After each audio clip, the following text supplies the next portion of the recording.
Hello everyone and welcome to Witches of the Moon. My name is Jen and I'm your Tuesday hostess. Now we are already in season 9. Can you believe it? And this is week 1. And we're talking about altar setups. And you know, just as there are many different types of altars, there are many different ways that you can set them up. There are many different things that you can add to them. You can make them as large as you want, or they can be as small as you want. I mean, you could simply have a candle sitting on a table and consider that an altar.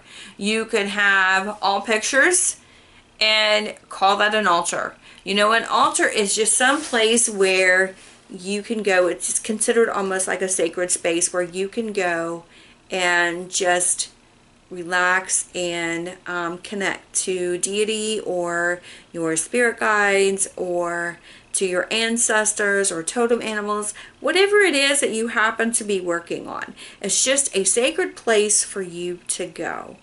Now, you know, you could have an altar in every single room of your house. You can have one outside. You can have 20 in a room if you like. There is no limit to how many altars that you can have in your space. You know, generally I have one inside and I have one outside upstairs, but I also have one downstairs in my bedroom. I actually have a Buddha and some crystals and a couple of candles downstairs next to my bed so that, you know, it's just a very calm, peaceful place to be when I'm in there sleeping. And you know, upstairs my altar is a little bigger. I do have a lot of candles, I have herbs, and I have lots of crystals, and I have all kinds of different things, and it changes from time to time, just depends on my mood. You know, sometimes I have my dowsing rods charging on my altar when I'm not using them for an investigation.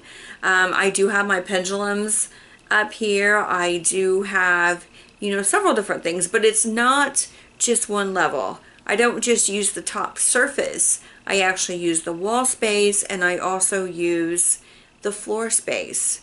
And I will have incense sitting on the floor. I have my singing bowl sitting on the floor, and then, you know, I have a scrying mirror. I have many different things that I add to it. Now, when I want to work with, let's say, a crystal grid, and I've created some boards where, you know, they have different shapes on them or different colors or whatever it happens to be. Now, when I want to do something like that, I will actually pull that out and bring it to my space, do whatever I have to do. If I'm going to leave it for 4 days, 5 days, whatever amount of time I'm going to leave it, and then after that I will put it away. There's nothing wrong with, you know, getting things out and then putting them back.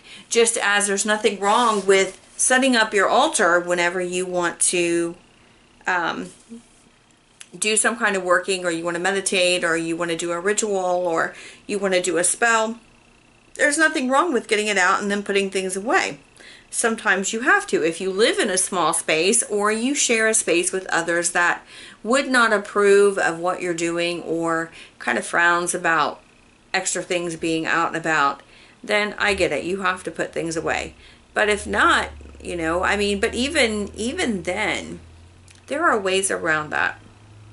Like I said, you can put a candle and a couple of crystals in a space, and, you know, that could be an altar.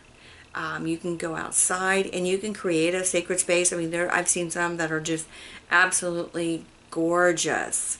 And Crimson Fire, she has an outside altar, and if you haven't checked out her channel or checked out her altars, you need to, because this lady has the most amazing altars I've ever seen in my life. I mean, they're absolutely gorgeous. Her inside altar and outside altar, and her altars, I mean, just go like they expand the entire room, but they're absolutely gorgeous. So anyways, you know, that's really what I have on the topic. You know, don't be afraid to put something on your altar that ordinarily wouldn't go in an altar. This is for you. This is for you to connect with deity. It's for you to connect with your guides. It's for you to connect to whatever, or to not to connect. It's just a place for you to go. So don't be afraid to experiment and put things on there. You know, even if you think it's kind of silly and you want to put a Hello Kitty on your altar, if you want it there, put it there. You know, nobody is going to stop you from doing it except yourself. So have fun with it, and that's really all I have for now. So I'll talk to you later. Bye.